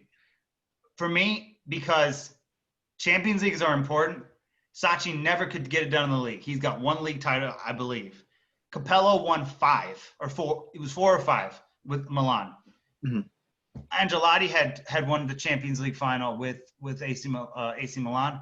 Didn't do well enough in the leagues, and I think the fact that he won 4 straight in a tough Serie A at the time, that puts him in that area. But then you can have your Pep Guardiolas, you can have Sir Alex Ferguson, I don't know, whoever you want to go with, because I think the top 5 managers of all time is more debatable. Brian Clough obviously does the Forest thing, and then if you can look really way back, you can look at the some of the early Italy teams, the national teams, who won 2 World Cups in a row. Then you can look at there's so many different areas you can go with this question, but those are all in my when I think about the best managers ever, those go in my head. Cruyff is my number 1. And then I just try to figure the rest out. But I think Alex is top 10. I don't think he's top 5 because I think he's great, but he lucked into a situation a lot. He didn't win enough with that team. I believe he only won 2 Champions Leagues. Or 1? 3 maybe? But 3 still isn't a – no. 99, 2008. Yeah, only 2, I think. Yeah. He had to win more with that. And I still think he's great, but his philosophies – have not been picked up by other managers through generation, because Cruyff's philosophies, like if you think about this, Pep Guardiola, Jurgen Klopp, Mauricio Pochettino, Jose Mourinho, and Diego Simeone all don't have not the maybe the ideology of Cruyff, but all have taken certain things from Cruyff. Where I don't feel like new upcoming managers up and coming and stuff like that are not taking things from Sir Alex Ferguson. So it's about what they did and the impact of what they did. And I think the impact of what they did created so many top managers in the game today and historically. Mm-hmm. So, Elliot, I want to do this as to end the podcast on the highest high ever. All right. Let's build an 11 of all time. Let's do it. All right, let's go. I have the lineup 11 app, so I can actually post exactly. I'm gonna build it and put it on my story. This is gonna be awesome. So how are we gonna do this? We just switch off positions? Yeah. How about let's choose like a player per position, and you choose your formation, I choose my formation, and then I'll build it on my end, and I'll post it. Honestly, I'm actually really hyped. I think this is the best idea ever, and I want to see how they compare because there's such a fine line between who makes it and doesn't make it. You know that? Jeez, it's so hard. Yeah. Or tell you what, favorite players growing up. I think that's a fair one. No, let's do that next week.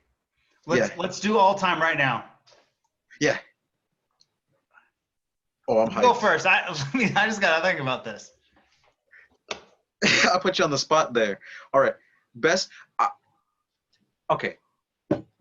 I could go nostalgia and say Yashin, but actually, I actually have a one. I think it's still on my app, but I've done one before. So I've done 2. So one of me picking my best 11, and then early in the podcast, you'll actually love this. We should have you on next time we do this. Yeah. We did a draft of the greatest players of all time. So me, Dry, and Danielle just drafted who was available and tried to build the best ever team with subs. Mm-hmm. So it may not have been my completed work or anything like that, but I have both. I should have both of those on here.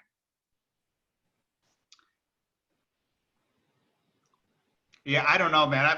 I've changed my mind about a whole bunch of stuff. Trust me, man, it's tough because it's not set in stone. Don't get me wrong, because one day I'm feeling one thing, and the next day I'm feeling something else. Um, but as a whole, like there are players that they make everyone's team for a reason. Diego Maradona, for as much as people might hate him, especially in England, he's got to be in your top 5 of all time, and therefore he's probably got to be in the 11. Yeah, jeez, it's so hard. So if you could see this, I just created this cool little thing, yo. We're growing in the world of sport. I'm telling Yeah, you. we are. The goalkeeper. Let's see. I love Oliver Kahn. Honestly, he won the golden ball as a goalkeeper in 2002 over Ronaldo Nazario. And if I had him in net, you know or what's else, funny? I don't know if you can see this, but he's on mine too. This is the draft. All right, how about this? Let's do this. I'm just gonna. So this was a draft team that we did on the podcast. Mm-hmm. How about we Oh yeah. Okay. So let's just share a all-time 11. Doesn't have to be our best. Doesn't have to be the greatest. I'm gonna do mine. Nobody on my team that's still playing or has played in the last 5 years. That's what I'm gonna do with mine. And then my idea is, since we're gonna have Jack on next weekend, let's do it with him. We should all create. So I think we should all create our best 11 players of all time with subs before the podcast, and at the end of next week's show, at the end we share our best teams ever, and I can tell Jack that that's what we're planning to do, and we can go through the motions, and so we'll all have a team prepared going into next week, and whatever we talk about, we'll just talk about whatever's going on, but at the end of the show we can just share our best 11, and we can go through it. But for right now, you pick an 11 that you want to bring to attention. Not necessarily that you think is the best 11, because I think we should say that for next week. Yeah. I just have a team that's all basically players who have not played in a while. Yeah. So if you have a team that you want to do or whatever, and then I'll just share a team that I had. I'll spice things up. I'll include some picks that are not conventional. So, for example, I always thought Lilian Thuram was underrated as a right back because he played for Parma with Buffon, believe it or not. Let's see. So, if I had to build one, I'll do it quick. I'll put Oliver Kahn. Then I'd have Zanetti, left back. Not best of all time, but these are my favorite players. Right back, Lilian Thuram. Center back, I'd have Ajax Rijkaard, the Netherlands, 1988. Oh, that's a good one. That's a really good one. Yeah, and then it's tough for me because they're so classy, man. I can't. There's not another word, but Beckenbauer or Maldini. Then in midfield, I'd have Lothar Matthäus as the engine, my little Conte with shooting. Then I'd have in the center attacking midfield position Diego Maradona, because that's what I think when I think of center attacking midfield. I just think domination and just run through the whole team. If we're talking about inactive players, Garrincha or George Best, right wing, left wing. Ooh. Pele played there a few times, and I would sneak him in there for his pace and his creativity. Then center forward, behind the striker, Johan Cruyff, because he's tall, can win headers, but he can also dominate and hold it. He's like the false nine if my striker is being boxed out. And then if I had one striker, this is the hardest job ever. Like Fox in the box, Gerd Muller, for me, it has to be. If I needed a goal. I got you. So here's mine. And this is not my best 11. This is just a collection of players that are no longer playing anymore, all time. So I got Oliver Kahn as well in goal. I got Cafu, Maldini, Cannavaro, and Ashley Cole. Then in the mid, I have Zidane and Cruyff. I'm going to play Maradona kind of on the outside, but in a central way on that one side. I'm going to go Valentina Mazzola on the other. The great player from the Granit Torino team. Then up top, I'm going to go Van Basten and Puskás. That is so fire. Puskas diminutive like Eusebio. And then Van Basten for headers and for finishing like a straight raw, get me the goals kind of player. Yeah. And what formation are you rocking? Because like I came up with this cool one. It looks like the golden team. It's got a sweeper, Yeah. so it'll clean up. And then you got 3 defenders. Now, the reason I mentioned Lilian Thuram is because he can play fullback, but he No, can he be was the great. opposite. All-time great. Yeah. And I think I played technically it's like a 4-2-2, but on my screen it comes across as a 4-4-2. Just because I have Cruyff and Maradona a little not as high up as it would appear in a game, but I just wanted to solidify them because I know both of those can play midfield and up top. So, yeah. Anyway, that would be mine. And if I was gonna do 3 subs, I'd do R9 Ronaldo, Xavi, and Bastuta. whew, Xavi can change any game, so that's tactical. Yeah. Like some players, they want the flash, the aesthetic, but sometimes you just need a player who can get you. I think so. The thing is, I think Iniesta is better personally, but I think Xavi in a coming off the bench situation can change any game in a different way. Where I like Iniesta as a guy who can give me 90 minutes, but having Xavi to come into a game and change it is part of my thinking on that one. Yeah. And oh my God, football is such an wormhole of information. I always tell my professors, I'm like, that's what I want to study in journalism. I don't want to. I mean, I could do news, but football, I know so much. Yeah.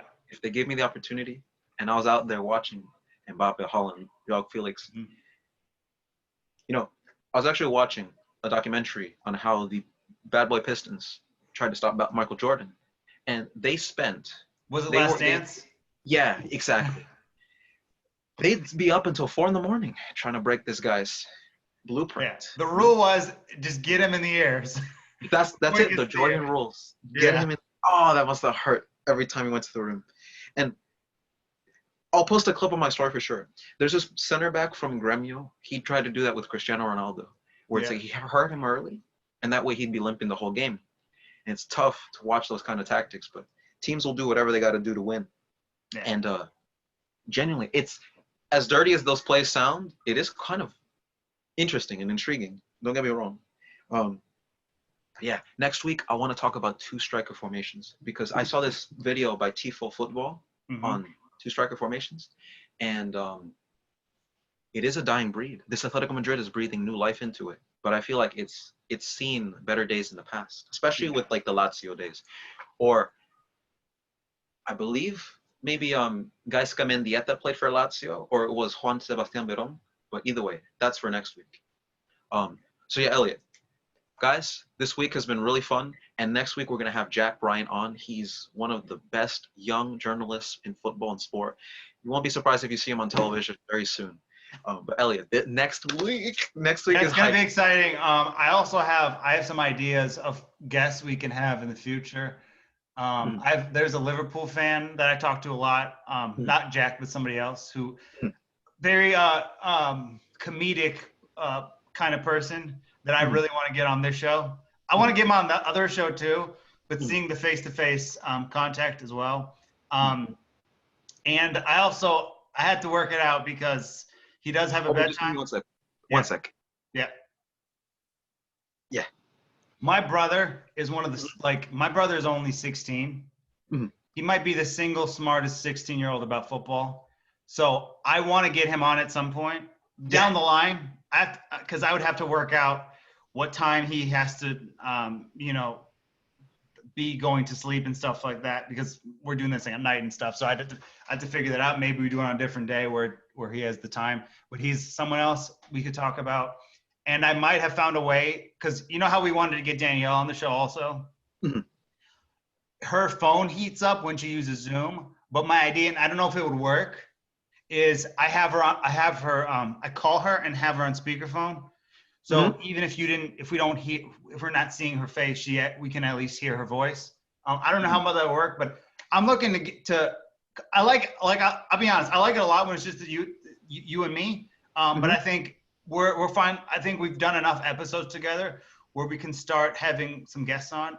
Yeah. And if you have ideas of who you want to bring on, that's fine too. I just think, and I'm not saying we should have a guest on every week, but we should have at least a collection of people that we could be looking at to bring on eventually. Just to give some more opinions out here. I'm sure Ryan will be back with us eventually as well. And it's just the more people we have talking about football and having conversations, the better. And he's got youth. He's got this. He's so immersed in the modern football that he may have an angle which either we can debate or he can bring us new insight. Like, it's always good to have more opinions because I love the histrionics of it all. Like, I could go all the way back to the 1930s when Italy and Uruguay were dominating.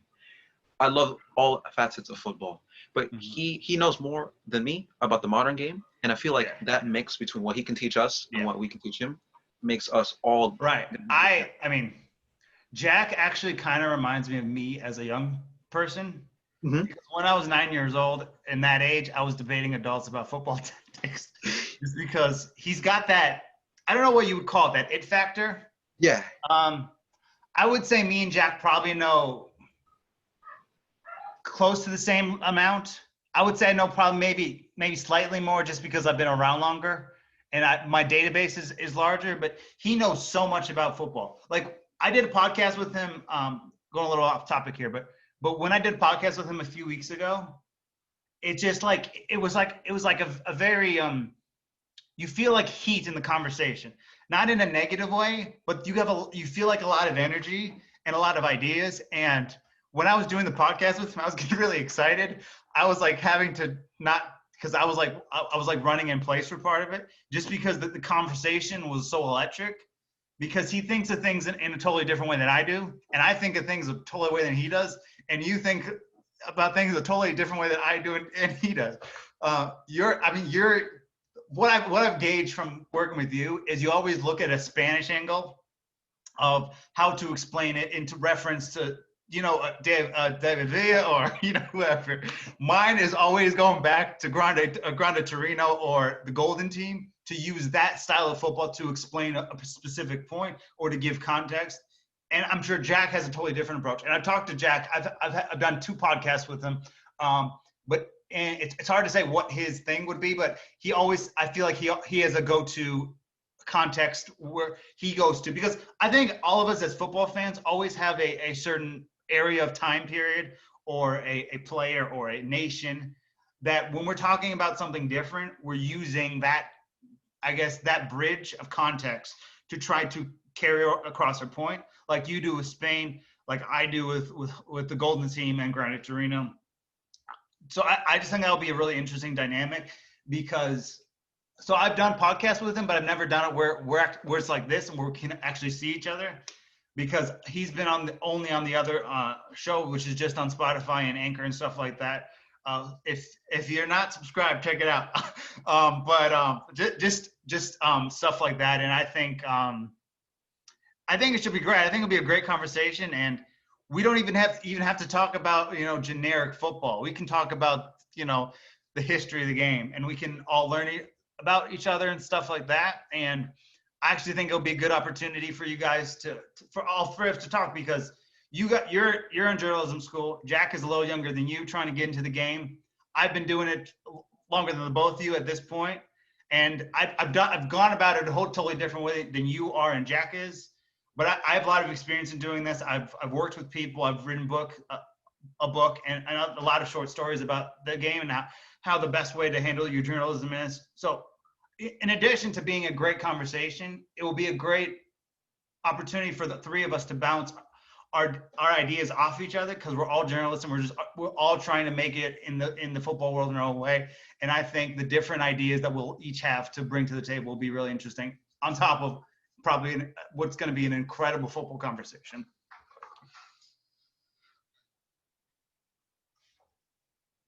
I can't hear you.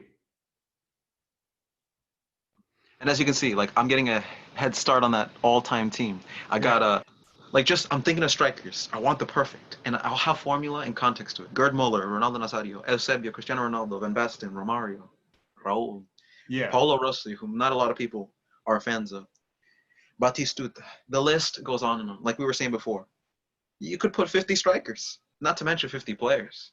It's just crazy. By the way, should we have some sort of not structure, but structure for the pick? So we have I'm thinking we should have it. We should set it up where there's a collection of players of every generation. So we can only take X amount of teams, players from this era, this era, this era. So we can have a team that is with generation players from this generation, with the previous generation, with the 50s. I don't know. I'm just spitballing, but or something like that. I don't know. Just so we can kind of, so it's not all old school football. It's not all this generation. I got a great idea.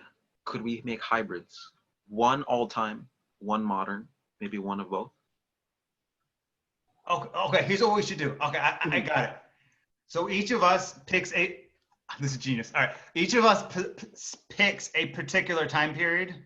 So one person does 80s, one person does, 70s or below, and then one person does a combination of 2000s to 2010s, right? So each of us do an individual team, and then after we do those, we will do an entire team together where the three of us discuss each position and who we would have in that spot. So we can have a combination, a team combination of all three of our minds together on a team. So we can have three different ones of different areas of time, and then we can have a full team where all three of us are deciding every single position and putting it together. That works. And yeah, these lists are going to be crazy. Yeah, we can discuss off camera who's going to do what and things like that. For sure. But until then, all right, we're going to catch you guys later. Next week, hope to see you guys again. And Elliot, we're going to have Jack on, which is going to be awesome because he's going to bring that new angle to it all. Yeah, because we're all we're similar in age, but there is a gap between the three of us. I'm older than you. You're older than him. I have more and I have more experience than you guys. You're in the journalism school. Jack is trying to get into it, and then there's so many different areas of things because the three of us together, we have so much things to bring to the game. So anyway, see you guys next week. Tune in. We'll make sure to share this on places where you can listen to it, as well as next week. We'll make sure all the people that follow Jack and want to see him on the show in live time will be able to do so. So until next week.